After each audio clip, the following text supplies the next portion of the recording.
أعوذ بالله سميع عليم من الشيطان الرجيم. بسم الله الرحمن الرحيم. السلام عليكم ورحمة الله وبركاته. الحمد لله حمدا يوافي نعمه ويكافي مزيده، ثم الصلاة والسلام على رسول الله محمد wa alihi wa ashabihi wasallam. Amma ba'da, mustami'una alkiram, ikhwa, ndugu zangu, ama baada ya kumshukuru Allah tabaraka wa taala na kuzihitaji rehma na amani zake subhana zimfike mbora wa umma huu ambaye si mwingine bali ni Bwana Mtume Muhammadi sallallahu alaihi wasallam, mtume ambaye katumwa kwetu kwa sifa nyingi sana alizopewa naye Allah tabaraka wa taala, pale Mwenyezi Mungu subhanahu aliposema warafa'na laka dhikraka.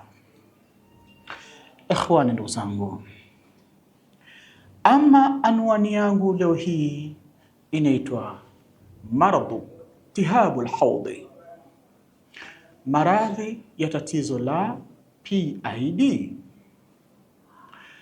PID ni nini?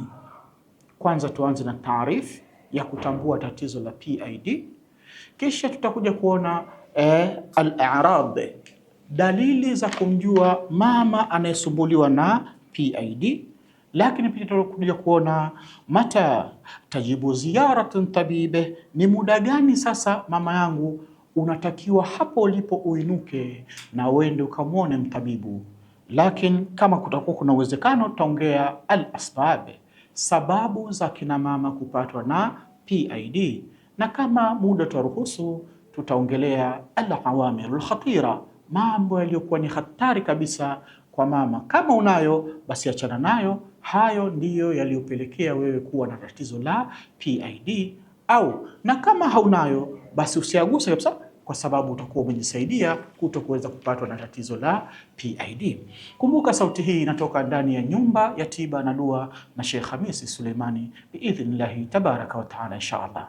Ikhwani, daul iltihabul haudhi, yani maradhi ya tatizo la PID, huwa adawiya tusibu al-a'dha'i tanasiliya al-unthawi, ni maradhi yatokanayo na bakteria ambao wanaenda kusumbua na kuleta shida katika viungo vya unthawi, viungo vya kike au via vya uzazi vya kina mama. Wa adatan ma yahduthu indama tantashiru albakteria almanqulatu aljinsiyya min almahbali ila rahmi, na mara nyingi sana tatizo hili la bakteria hutokelezea na kusambaa kwa sababu ya manqulatul jinsia, kuhamishwa kutoka eneo kwenda eneo lingine kwa njia ya kijinsia. Manake kama baba katembea na mwanamke mwenye PID, bakteria wale atawazoa na akiwapeleka kwa mama huku nako pia ataenda kumwambukiza, au mama anaweza akapata PID kwa njia nyingine kama vyoo na mambo mengine kadha wa kadha katika hali za namna hiyo. Kwa hiyo mara nyingi sana hupatikana bakteria hawa wa PID kwa njia ya jinsia, au anbubi falube au almabidain. Sasa baada ya kuwa ameshapatikana bakteria hao na kuingia katika mlango wa uke, hukaa kwa muda kadhaa, na kama hawajatibiwa wanapanda mpaka kwenye shingo ya kizazi, unuqur rahmi, na kama hawajatibiwa pale wataacha wamemeng'enya katika shingo ile ya kizazi, na kama hawajatibiwa pia watapanda mpaka kwenye kizazi chenyewe.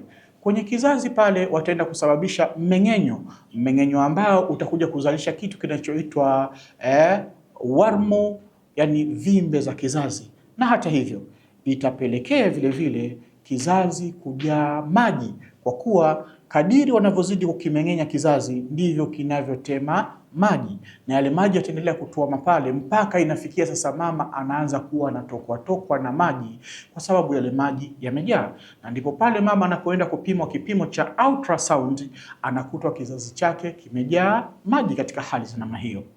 Lakini pia bakteria hawa kama hawajatibiwa wanapanda mpaka kwenye mirija ya uzazi. Katika mirija ya uzazi watasababisha vimbe, lakini watasababisha tishu zile kusinyaa na hatimaye kupelekea mirija ile kwenda kuziba, na hapo tunasema mama huyu mirija yake ya uzazi imeziba. Na hata hivyo kama hawajatibiwa watapanda zaidi mpaka kwenye mfuko wa mayai. Wanapofika kwenye mfuko wa mayai pale wataendelea kumeng'enya na hatimaye mfuko wa mayai utajaa maji, na wengine huwa wanapimwa wanakutwa mfuko wa mayai umejaa maji. Na hata hivyo watasababisha vimbe katika kizazi katika mfuko wa mayai katika hali za namna hiyo, na hatimaye mfuko wa mayai utapoteza mwelekeo, idha mfuko huu wa mayai ukaacha kupevusha kabisa mayai, na hatimaye mama huyu akawa hapati tena periodi yake. Lakini pia wakati mwingine kwa mama mwingine mfuko huu utakuwa unapevusha mayai kila ukuchao, na ndipo pale tunasema mama huyu anaingia periodi kila siku, mwezi mzima, miezi miwili na kadhalika. Sasa yote haya ni tatizo na chanzo asili yake ni iltihabu alhaudhi, tatizo la PID. Ikhwan, ndugu zangu, huu ni utambulisho mfupi wa namna gani tatizo hili la PID linavyokuwa katika hali za namna hiyo. Kisha nasema yumkinu an takuna alamatu da iltihab alhaudhi wa a'radihi tafifan au khafifa. Mara nyingine tatizo hili la PID linawezekana likamtokelezea mama na likadhihirisha ile hali yake kwamba ana tatizo hilo la PID, lakini wengine hawana dalili nzito kabisa za kuonyesha kwamba ana tatizo la PID, ingawa mama huyu atakuwa na tatizo hilo la PID. Katika hali za namna hiyo, wala tusibu baadhi an-nisa'i bi ayi alamati au a'rad, na hata hivyo baadhi ya wanawake wengine hawapatwi na alama yoyote ya kuwajulisha kwamba wana tatizo la PID, na baadhi wengine hawapatwi na dalili ya aina yoyote ile ya kuwajulisha kwamba wana PID, ingawa PID wanayo. Sasa nini cha kuweza kukifanya? Namna gani unaweza kujitambua? Nisikilize ili uweze kuona dalili za kumjua mama anayesumbuliwa na tatizo la PID biidhnillahi tabaraka wa taala. Lakini kabla sijakwambia, nikwambie sisi tunayo dawa bora kabisa ambayo tunafundishwa na mwanachuoni anaitwa Dr. Taha Hassan. Anaitwa Dr. Taha Hassan, ameeleza kwa marefu kabisa namna gani unaweza kumtibia mama anayesumbuliwa na tatizo la PID, na nikakusanyia dawa yake hii inaitwa PID. Naambia Sheikh Khamis Suleimani, wallahi na mimi nasumbuliwa na tatizo hilo, hakika nitakufikishia na hakika nitakutibia, na Mwenyezi Mungu atakuponya kwa idhini yake Rahmani, kwa kuwa sisi tunasema minna dua wa min Allahi al-ijaba, sisi tunaomba dua na kwake Mwenyezi Mungu ndiko kunakopatikana majibu. Ikhwani, dawa hii ipo sasa, mimi ninachosubiri ni oda yako. Wapi ulipo? Sisi tunapatikana Dar es Salaam. Wewe uko wapi? Ni mkoa gani ulipo? Tunaweza kufikishia, au ni nchi gani ulipo? Tutaweza kufikishia kwa idhini yake Rahmani. Al-a'rad, dalili za kumjua mtu au mama anayesumbuliwa na tatizo la PID. Ama dalili ya kwanza tunasema alaman yatarawahu baina alkhafifa wa shadida fi asfal batni wal hawd. Huyu mama atakuwa na maumivu mepesi mepesi, lakini pia maumivu mazito mazito chini ya tumbo lake, chini ya tumbo lake katika haudhi yake, manake baina ya eneo la kinena na kitovu chake. Hapa atakuwa anapata maumivu makali katika hali za namna hiyo. Hii ni moja dalili mama yangu inaweza kujulisha kwamba unasumbuliwa na tatizo la PID. Lakini ama dalili ya pili tunasema ifrazati mahbaliya ghairi tabi'i kathifan au qad takunu dhata raihatun kariha. Sema pia mama huyu atakuwa anapata ifrazati, kutokwa na maji katika mahbali yake, yani sehemu ya mlango wa uke kutakuwa kunatokwa maji, na maji haya mwanachuoni anasema ghairi tabi'i, si maji ya kawaida tu kama inavyotambulika.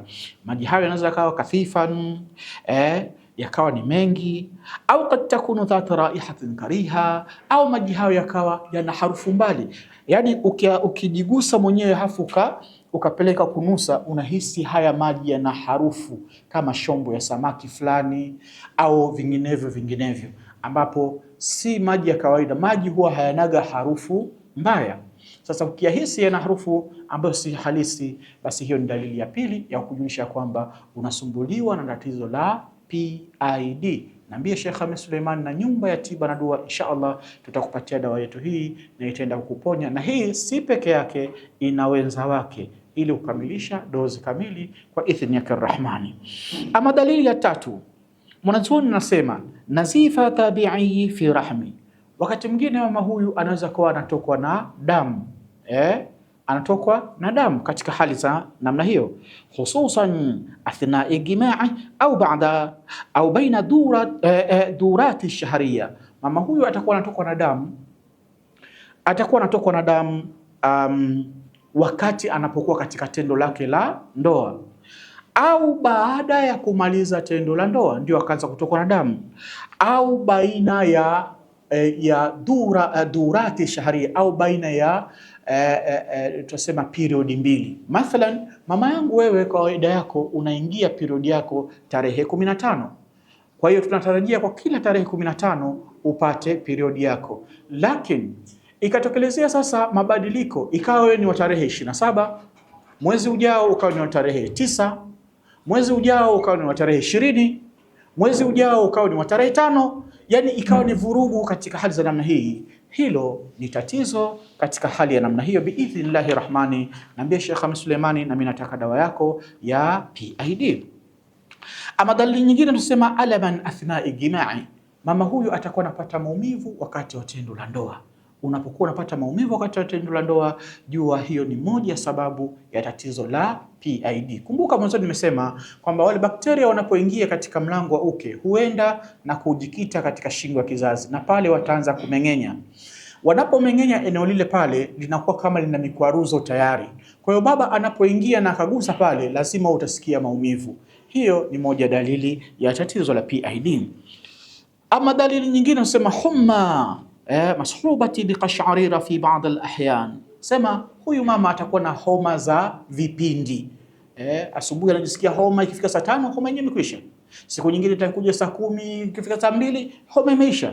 Siku nyingine itakuwa ni saa 7 mchana, ikifika saa 11 homa imekwisha. Yani yeye hali yake ni za homa tu za hapa na pale, tena nyepesi. Lakini dalili nyingine tunasema tabawulu muliman au mutakariran au sa'ab. Atakuwa na maumivu wakati wa haja yake ndogo, au atakuwa anapata haja yake ndogo yenye kujikaririsha ya mara kwa mara, lakini pia anaweza akawa anapata haja ndogo ya tabu sana. Ukiona hizo dalili, jua wewe una tatizo la PID. Sasa ningeweza kuendelea kwa kukwambia mata tazuru tabibe, ni muda gani hasa ukitokelezea wewe inatakiwa sasa uinuke hapo ulipo. Mama yangu, acha kulialia kusema mimi si tumbo, inuka hapo ulipo, njoo ndani ya nyumba ya tiba na dua na Sheikh Khamis Suleimani akupatie dawa hii kwa idhini yake Rahmani. Inshallah, kama muda utaniruhusu, tunasema ni maumivu makali chini ya tumbo, hilo la kwanza, hapo inuka, au ghithiani walqai, wao ukawa unapata ile hali ya kichefuchefu, unataka utapika vile, ma adami qudrati ala habrin au ayi shay, au kukosa hata ile hamu ya kula na nini. Hiyo simama haraka sana, njoo ndani ya nyumba ya tiba na dua na Sheikh Khamis Suleimani aweze kukuhudumia. Lakini pia humma maa irtifaa darajati alhararati alakthar min 83 nuqtatan 3 daraja miwiya. Asema au kupanda kiwango cha joto katika mwili wako, kiwango cha joto hicho kikafikia kiwango cha 38.5 cha daraja la joto, basi haraka sana inuka, fanya uje kupata tiba. Au ifrazati mahabalia karihati raiha, au kuwa unatokwa na harufu mbaya sehemu za siri, huo ni muda halisi, simama uje upate tiba ndani ya nyumba ya tiba na dua. Ikhwan, ndugu zangu, nipende kuishia katika nukta hii na nikupende kukwambia kwamba dawa hii inapatikana, sisi tupo Dar es Salaam Wale wa Dar es Salaam ni rahisi sana kuipata, na wewe kama uko mkoani, niambie ni mkoa gani ulipo tuweze kufikishia dawa hii. Ama wewe uliopo bara Asia, bara Amerika, bara Afrika, nchi yoyote ile, taweza kufikishia dawa yetu inaitwa PID, na kwa idhini yake Rahmani insha Allah itaenda kukutibia na Mwenyezi Mungu atakupona insha Allah. Nikuage kwa siku ya leo kusema dumu fi riayati llahi wa amnih. Wassalamu alaikum wa rahmatullahi wa barakatuh.